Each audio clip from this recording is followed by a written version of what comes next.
मैं गई washroom and I saw what, मैंने देखा कि वॉश बेसिन में खून गिरा हुआ था। मैं एकदम से डर गई। Hey guys, welcome back to my channel. It's me Swati from Iceland and आज मैं आपके साथ अपना रीसेंट इंसिडेंट शेयर करने जा रही हूँ जब मैं पहली बार अकेले दिल्ली आई थी एज एन 18-year-old गर्ल। तो जैसे ही मेरा 12th का एग्ज़ाम ख़त्म हुआ था तो मैंने डिसाइड किया दिल्ली आना, और मैं अकेले दिल्ली आई। और मुझे कोई अपार्टमेंट मिल नहीं रहा था क्योंकि दिल्ली में लड़कियों को अकेले अपार्टमेंट जल्दी मिलता भी नहीं है।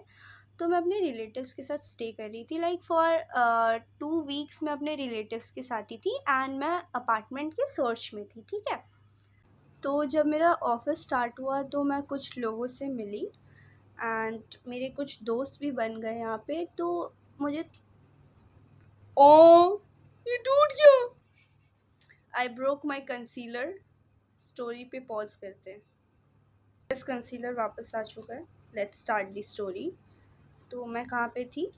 हाँ, तो मेरे दोस्त बने गाइज़, और मुझे थोड़ा अच्छा लगने लगा था कि हाँ चलो कुछ लोगों को मैं जान गई हूँ, तो मैं थोड़ा कंफर्टेबल होना शुरू हो गई थी। तो गाइज़ यहाँ पे एक लड़की मेरी दोस्त बनी, और वो भी मतलब यहाँ पे अकेले ही आई थी। वो फॉर स्टडीज़ आई थी, तो वो कॉलेज कर रही थी एंड उसे भी एक अपार्टमेंट चाहिए था रहने के लिए।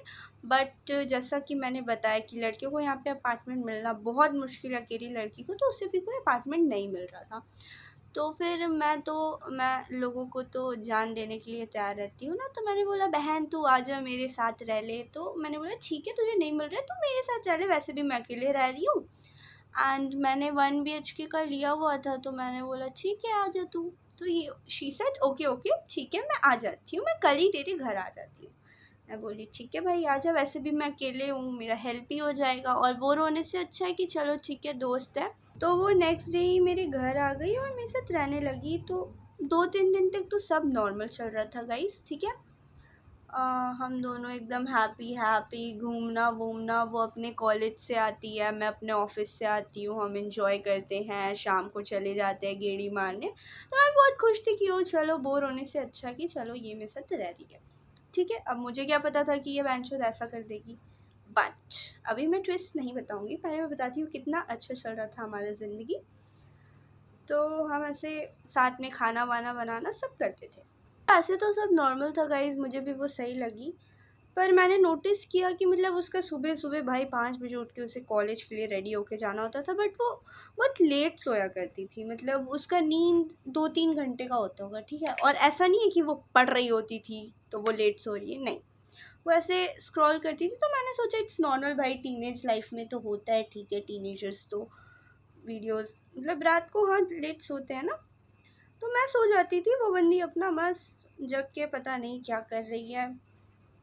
तो ये सब चीज़ मैंने उतना ध्यान नहीं दिया, मैंने इग्नोर कर दिया गाइज़। एंड गाइज़ वो रात को ना कुछ स्टोरीज़ बुक पढ़ा करती थी, अजीब अजीब स्टोरी जो मैंने आज तक देखे भी नहीं है वो बुक्स, ना ऑनलाइन ना कुछ, पता नहीं वो कौन सा बुक्स पढ़ती थी। तो और तो मैंने सोचा ठीक है सबका अपना चॉइस है, क्या ही करना है, और मेरे को उतना रीडिंग में इंटरेस्ट भी नहीं है, तो मैंने कभी पूछने का कोशिश भी नहीं किया कि ठीक है तू क्या पढ़ रही है, ठीक है। तो मुझे नहीं पता था कि वो क्या बुक्स पढ़ती है। और फिर वो रात को ना जैसे वॉशरूम जाया करती थी और वो 1-2 घंटे तक बाथरूम में रहती थी। मेरे को समझ नहीं आता था वो बंदी बाथरूम में ऐसा करती क्या थी कि वो बंदी 1-2 घंटे तक बाथरूम में रह। दिन क्या हुआ ना कि वो नॉर्मली वही अपना 1-2 घंटे तक बाथरूम से निकली और अपना बुक वुक वो अजीबोगरीब बुक वुक पढ़ती है और आके सो जाती है। तो क्या हुआ कि मुझे समझ तो कुछ आता नहीं था कि वो पढ़ क्या रही है, तो मैं इतना नोटिस नहीं करती थी। वो बंदी आई मेरे बगल में सो गई। इसके बाद गाइज मेरे को भी वॉशरूम जाना था, तो मैं जाती हूँ वॉशरूम में एंड फिर मैं जब अपना हाथ धोने गई तो मैंने देखा कि वॉश बेसिन में कुछ खून की छींटें पड़ी हुई थी। तो मैं अचानक से सोची कि भाई कहाँ से आ सकता है, ना मेरा हाथ कटा है ना कुछ कटा है, अचानक से वॉश बेसिन में इतना छींटा क्यों आ गया। तो मैं थोड़ा डर गई और मैं सोची कि भाई आके मैं पूछती हूँ कि क्या हुआ है। बट वो सोई हुई थी और मैं भी बहुत ज़्यादा डरी हुई थी, तो मैंने ये चीज़ को सोचा कि ठीक है सुबह होगा, सुबह पूछा जाएगा।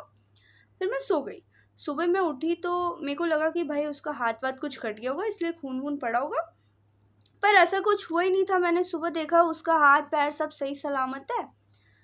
तो मेरे में हिम्मत ही नहीं हुआ कि मैं उससे पूछूं कि क्या कर रहा है, वॉश बेसिन में खून कैसे आया। तो मैं सोची ठीक है आ गया होगा कैसे भी, मैंने ये चीज़ को इग्नोर कर दिया। ठीक है, मैंने उतना ध्यान नहीं दिया इस बात पे। उसके बाद क्या हुआ ना गाइस कि मुझे बहुत अजीब सा लगने लगा, कुछ अच्छा सा नहीं लग रहा था, बहुत नेगेटिविटी जैसा, मतलब पूरा सराउंडिंग बहुत नेगेटिव लगने लग गया मुझे। फिर मैंने अपनी मम्मी को बताया कि मम्मी देखो ऐसा ऐसा बात है, मुझे उस लड़की के साथ सही नहीं लग रहा है, और ये बंदी पता नहीं रात भर उठी रहती है, अजीबोगरीब बुक्स पढ़ती है। जितनी भी प्रॉब्लम्स थी सब मैंने बताई, और मैंने ये भी बताया कि कुछ टाइम पहले ना मम्मी मेरे को वॉश बेसिन में खून के छींटे पड़ी हुई दिखी। तो ये सब बातें सुन के मेरी मम्मी भी बहुत ज़्यादा टेंशन में आ गई, और फिर वो मेरे को कंसर्न की कि मेरे को ये लड़की सही नहीं लग रही है, तू एक काम कर, इसको अब घर से हटा दे। तो फिर मैंने बोला ठीक है, मैं उसको बोलती हूँ। वैसे अचानक से तो मैं बोल भी नहीं सकती ना कि भाई तू चल जा। तो मैं बोली ठीक है, मैं उससे बात करती हूँ और उसको बोलती हूँ कि तू अपने लिए दूसरा अपार्टमेंट ढूंढ ले। 1-2 दिन बाद मैंने उसको बोला कि देख मैं ना तेरे साथ कंफर्टेबल नहीं हूँ, एक काम कर तू अपने लिए अपार्टमेंट ढूंढ ले and then you shift there. फिर उसने बोला कि स्वाति ठीक है, मेरे को तू 10 दिन का टाइम दे, एक बार मुझे अपार्टमेंट मिल जाता है तो मैं चली जाऊँगी। तो मैंने बोला ठीक है, तू 10 दिन का टाइम ले ले, तू अपार्टमेंट ढूंढ ले, उसके बाद तू चली जाना। तो मैंने उसे 10 दिन के लिए और अपने घर में स्टे करने के लिए रख लिया। तो इन 10 दिनों में ही मेरी तबीयत बहुत ज़्यादा ख़राब हो चुकी थी, और मैंने डॉक्टर को भी दिखाया, बट उसने बोला कि ठीक है फीवर है, ठीक हो जाएगा, बट ठीक हो ही नहीं रहा था। मेरी तबीयत बहुत ज़्यादा बिगड़ चुकी थी। तो मैंने अपनी मम्मी को कॉल लगाया और बोला मम्मी मेरी तबीयत बहुत ज़्यादा ख़राब हो गई है, और अभी ये भी जाने वाली है, आप एक काम करो आप आ जाओ। तो मेरी मम्मी बोलती है कि अभी तो भाई का एग्ज़ाम है, मुझे 15-20 दिन लग जाएंगे आने। Now for this video let's call her Riya. तो क्या होता है कि रिया कॉलेज से आती है घर, और मेरी तबीयत बहुत ज़्यादा ख़राब थी, ये देखकर वो आती है और मेरे पानी के पट्टी वट्टी वो करने लग गई, मेरे लिए सूप बना कर लाई। और मेरी तबीयत जैसे बहुत ज़्यादा ख़राब थी, तो उसने बोला कि सुन मैं और कुछ दिन रुक जाती हूँ, तेरी तबीयत ठीक होते ही मैं चली जाऊँगी। तो मैंने सोचा, मैं चाहती नहीं थी कि वो रुके, पर मम्मी भी नहीं आने वाली थी, मम्मी को भी टाइम लगने वाला था, और मैं अकेले कुछ कर भी नहीं पाती क्योंकि मेरी तबीयत बहुत गंदी कंडीशन में ख़राब हो गई थी। तो मैं ना चाहकर भी उससे बोली कि ठीक है तू रुक जा। उसके बाद वो मेरे घर पे मेरी केयर के लिए रुक जाती है, और वो मेरी केयर करने लगती है। मेरी तबीयत इतना ज़्यादा ख़राब हो गया था, और मुझे बहुत नेगेटिव सा फील होने लगा था, जैसे कि ना कुछ खाने का मन करता था, ना मुझे सोने का मन करता था, ना मुझे उठने का मन करता था, समझ ही नहीं आता था कि मैं करूँ क्या। बहुत ज़्यादा मतलब एनर्जी मेरी ख़त्म सी ही हो गई थी। एंड उसका वही सेम रात को देर तक उठना, वही बाथरूम में 2-3 घंटे तक रहना। तो एक दिन क्या हुआ कि मेरी तबीयत बहुत ज़्यादा ख़राब थी और मैं जल्दी सो गई। तो अराउंड 2-3 बजे मेरे को कुछ आवाज़ सुनाई देने लगा और मैं नींद खुल गया। तो मैंने नोटिस किया कि बाथरूम से 2 लड़कियों की आवाज़ आ रही है, जैसे उसके साथ बाथरूम में कोई और भी है और वो उससे बात कर रही है। तो मैंने साइड में देखा, मेरे को लगा वो कॉल पे बात कर रही होगी, बट मैंने साइड में देखा तो उसका फ़ोन रखा हुआ था मेरे बगल में, एंड आई डोंट नो कि वो किससे बात कर रही है। तो मैं उसका वेट कर रही थी कि वो जैसे ही बाथरूम से निकलेगी मैं जाकर चेक करूँगी, और मैं ऐसे सोने का नाटक कर ली थी कि मैं तो सो रही हूँ, मुझे तो कुछ नहीं पता। और वो आती है और वो देखती है कि हाँ ये सोई हुई है, वो मेरे बगल में आके सो जाती है। मैंने 5 मिनट तक वेट किया, एंड उसके सोते ही मैं बाथरूम में जाके चेक करती हूँ, एंड बाथरूम में कोई था ही नहीं, वहाँ पे कोई था ही नहीं। मुझे समझ नहीं आया कि ये किससे बात कर रही थी, और मैं रात का समय था, मैं किसी को कॉल भी नहीं कर सकती थी, और हमारे फ्लैट में मेरे और उस लड़की के अलावा कोई भी नहीं था। तो मैं बहुत ज़्यादा डर गई, और मैंने अपना मुंह पे चुप्पी लगाना ही सही समझा, मैं आके चुपचाप से सो जाती हूँ। जैसे ही सुबह होता है वो भी उठ जाती है और मैं भी उठ जाती हूँ। फिर मैंने सोचा कि इससे पूछती हूँ कि ऐसा क्या था, पर फिर मैं डर गई थी, मुझसे पूछा नहीं गया कि भाई तेरे साथ रूम में कौन था, क्योंकि भाई मैं इतनी भी बेवकूफ़ नहीं हूँ, फेयर फाइल्स वगैरह देखी हूँ, मुझे भी डर लगता है। तो मैंने उससे नहीं पूछा, टू बी ऑनेस्ट मैं बहुत डरी हुई थी। मैंने उससे नहीं पूछा कुछ भी, और मैं वेट कर रही थी कि ठीक है मेरी थोड़ी तबीयत ठीक होगी तो मैं इसे घर से निकाल दूँ, क्योंकि अभी मैं अगर निकालती तो मेरे पास कोई नहीं था यहाँ पे, और मैं अकेले कुछ कर भी नहीं सकती थी। तो मैंने उससे कुछ ना पूछा ना कुछ, और मैं अपने रूम में आके वापस से सो गई। तो फिर रात हो जाती है और वो मेरे लिए सूप बना के लाती है मेरे कमरे में, और मैं सूप पीकर सो जाती हूँ, क्योंकि मैं बहुत ज़्यादा टायर्ड थी, मेरे में थोड़ा भी एनर्जी नहीं था, तो मैं सो जाती हूँ।